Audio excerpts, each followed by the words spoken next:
السلام علیکم ناظرین، آپ دیکھ رہے ہیں ہسٹری آف نارتھ۔ آج بات کریں گے گلگت بالتستان میں مقیم یشکن قوم کے بارے میں۔ ساتھیوں، اس ویڈیو کا مقصد صرف آگاہی دینا ہے، کسی قوم کی برتری بیان کرنا یا پھر عزت پر انگلی اٹھانا نہیں ہے۔ دوستوں، اگر ابھی تک اپنے ہمارا چینل سبسکرائب نہیں کیا ہے تو جلدی کریں اور بیل آئکن کو بھی دبائیں تاکہ آنے والی ویڈیوز سے اپ ڈیٹ رہ سکے۔ یشکن قوم کے لوگ پاکستان کے گلگت بالتستان کے علاقے میں رہنے والے ایک نسلی گروہ ہیں جو ملک کے شمالی حصے میں واقع ہے۔ گلگت بالتستان کا خطہ اپنی قدرتی خوبصورتی کے لیے جانا جاتا ہے، جہاں بلند و بالا پہاڑوں، سرسبز وادیوں اور بھرپور ثقافتی ورثے ہیں۔ یشکن قوم کی تاریخ گلگت بالتستان کی وسیع تر تاریخ سے جڑی ہوئی ہے جو ہزاروں سالوں سے آباد ہے۔ اس خطے میں مختلف تہذیبوں، مذاہب اور ثقافتوں کی ایک پیچیدہ تاریخ ہے جس نے مقامی آبادی بشمول یشکن قوم کے لوگوں پر اپنے نشان چھوڑے ہیں۔ یشکن قوم کے بارے میں خیال کیا جاتا ہے کہ وہ ڈارڈک نسل سے ہیں، جو کہ ایک ہند یورپی نسلی گروہ ہے جو ہمالیہ کے دیگر حصوں میں بھی پایا جاتا ہے۔ وہ بنیادی طور پر وادی یاسین میں آباد ہیں، جو گلگت بالتستان کے ضلع غزر میں واقع ایک دلکش وادی ہے۔ لیکن اس وقت یشکن قوم پورے گلگت بالتستان میں پھیلے ہوئے ہیں۔ یشکن لوگ اپنی مخصوص ثقافت، زبان اور روایتی طرز زندگی کے لیے جانے جاتے ہیں۔ یشکن قوم کے لوگ تاریخی طور پر زراعت، مویشی پالنے اور تجارت میں مصروف رہے ہیں۔ وہ گندم، جو، آلو اور پھلیاں جیسی فصلیں اگانے اور گائے، بھیڑ، بکری اور یاک جیسے جانور پالنے میں اپنی مہارت کے لیے مشہور ہے۔ یشکن کے قوم کا زمین اور فطرت سے گہرا تعلق ہے اور ان کا طرز زندگی وادی یاسین کے ناہموار پہاڑی علاقوں سے گہرا تعلق ہے۔ یشکن قوم کے لوگوں کی اپنی زبان ہے جسے یشکنی، کھاجونا اور بروش سکی بھی کہتے ہیں، جو ایک ڈارڈک زبان ہے اور بڑے ہند یورپی زبان کے خاندان کا حصہ ہے۔ تاہم، کئی سالوں کے دوران مختلف سماجی اور ثقافتی تبدیلیوں کی وجہ سے زبان کے استعمال میں کمی آئی ہے اور بہت سے یشکن لوگ اب شینا اور دیگر زبانیں بھی بولتے ہیں۔ گلگت بالتستان کے بہت سے دوسرے نسلی گروہوں کی طرح یشکن قوم کے لوگوں کا بھی ایک بھرپور ثقافتی ورثہ ہے جو ان کی موسیقی، رقص، تہواروں اور روایتی لباس سے جھلکتا ہے۔ ان کا اپنا منفرد لباس ہے جس میں رنگ برنگی کڑھائی والی ٹوپیاں، اونی شالیں اور عورتوں کے لیے مخصوص زیورات شامل ہیں۔ یشکن قوم کے لوگوں نے گزشتہ برسوں میں مختلف چیلنجوں کا سامنا کیا ہے جن میں سیاسی، سماجی اور اقتصادی تبدیلیاں شامل ہیں۔ اس خطے نے ایک شاہی ریاست ہونے سے لے کر پاکستان کا حصہ بننے تک سیاسی کنٹرول میں تبدیلیاں دیکھی ہیں، اور یشکن قوم کو خطے کے دیگر نسلی گروہوں کی طرح اپنی ثقافتی شناخت کو برقرار رکھتے ہوئے ان تبدیلیوں کے مطابق ڈھالنا پڑا ہے۔ حالیہ برسوں میں گلگت بالتستان میں یشکن قوم اور دیگر نسلی گروہوں کے ثقافتی ورثے کو دستاویزی شکل دینے اور اسے محفوظ کرنے کی کوششیں کی گئی ہیں۔ اس میں یشکنی زبان کے استعمال کو بحال کرنے اور فروغ دینے کے اقدامات کے ساتھ ساتھ روایتی طریقوں، علم اور ہنر کے تحفظ کی کوششیں شامل ہیں جو یشکن ثقافت کے لیے لازمی ہیں۔ مجموعی طور پر، گلگت بالتستان کے یشکن قوم کی تاریخ، ثقافت، روایت اور لچک کی ایک بھرپور ٹیپسٹری ہے جس کی تشکیل خطے کے منفرد جغرافیائی اور تاریخی عوامل سے ہوئی ہے۔ یشکن قوم کی اصل ابتدا غیر یقینی ہے، لیکن خیال کیا جاتا ہے کہ وہ ڈارڈک نسلی گروہ کا حصہ ہیں، جو ایک ہند نسلی گروہ ہے جو جنوبی ایشیا کے شمالی علاقوں میں ہزاروں سالوں سے آباد ہے۔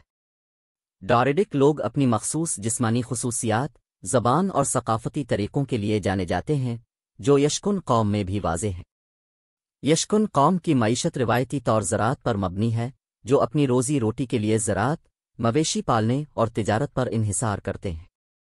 وہ ٹیرس فارمنگ، پہاڑوں کی کھڑی ڈھلوانوں پر گندم، جو، آلو اور پھلیاں جیسی فصلیں کاشت کرنے میں اپنی مہارت کے لیے مشہور ہے۔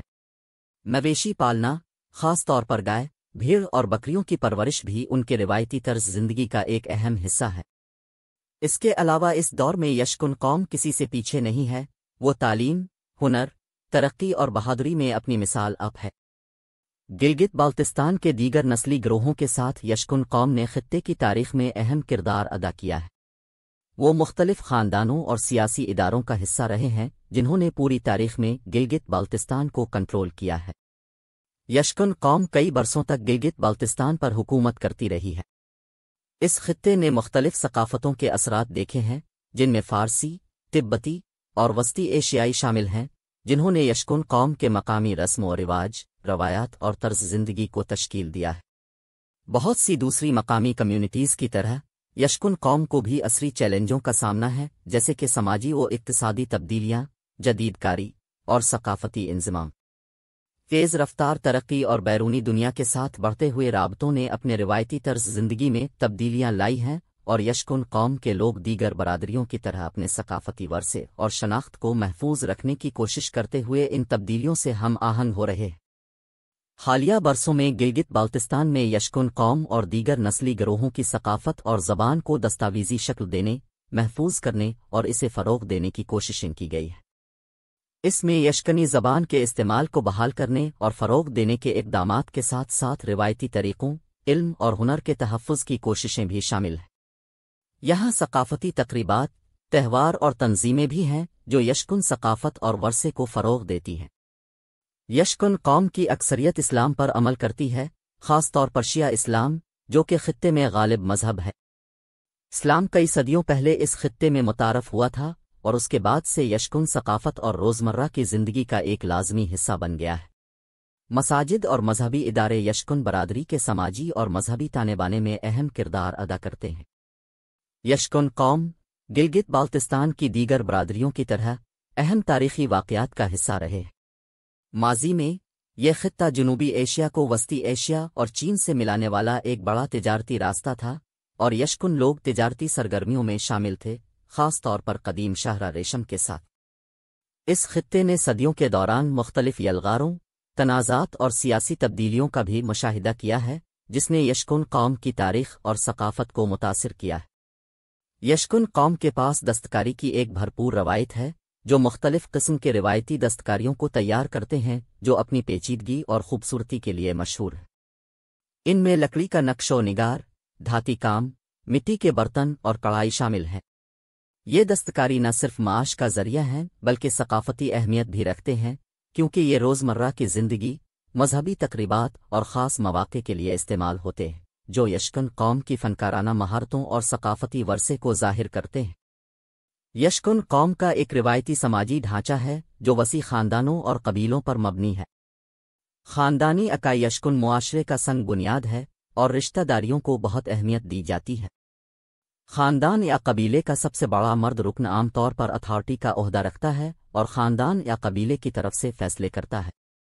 समाजी हम आहंगी, बाहमी ताउन और फ़िरका वाराना हम आहंगी यशकुन कौम के लोगों के दरमियान अहम सकाफ़ती अक़दार हैं। बहुत सी मकामी बरादरियों की तरह यशकुन कौम की ज़बानी रवायत बहुत ज़्यादा है, जिसमें लोक कहानियाँ, अफ़साने, कहावतें और ज़बानी तारीख़ शामिल है। ये ज़बानी रवायात नस्ल दर नस्ल कहानी सुनाने, कम्युनिटी के सकाफ़ती वर्से, इल्म और हिकमत के तहफ़्फ़ुज़ के ज़रिए मुंतकिल होती हैं। ज़बानी रवायात को यशकुन सकाफ़त का एक अहम पहलू समझा जाता है और उनको हिकमत और रहनुमाई का ज़रिया समझा जाता है। यशकुन कौम का अपने माहौल से गहरा ताल्लुक़ है, जिसकी खुसूसियत गिलगित बाल्तिस्तान के इलाके के कदीम पहाड़ों, ग्लेशियर्स और नदियों से है। उनके पास रिवायती माहौलियाती इल्म और तर्ज अमल हैं जो मकामी माहौल के मुताबिक होते हैं, बशमूल पायदार ज़राअत, चुराने के तरीक़े और पानी के इंतज़ाम की तकनीक। यशकुन कौम के लोग अपने कुदरती माहौल के हवाले से ज़िम्मेदारी का शदीद एहसास रखते हैं और आने वाली नस्लों के लिए इसकी हिफाजत के लिए कोशां हैं। हालिया बरसों में यशकुन सकाफ़त और वर्से के अहया, फ़रोग़ और तहफ़्फ़ुज़ के लिए बेदारी और कोशिशें बढ़ रही हैं।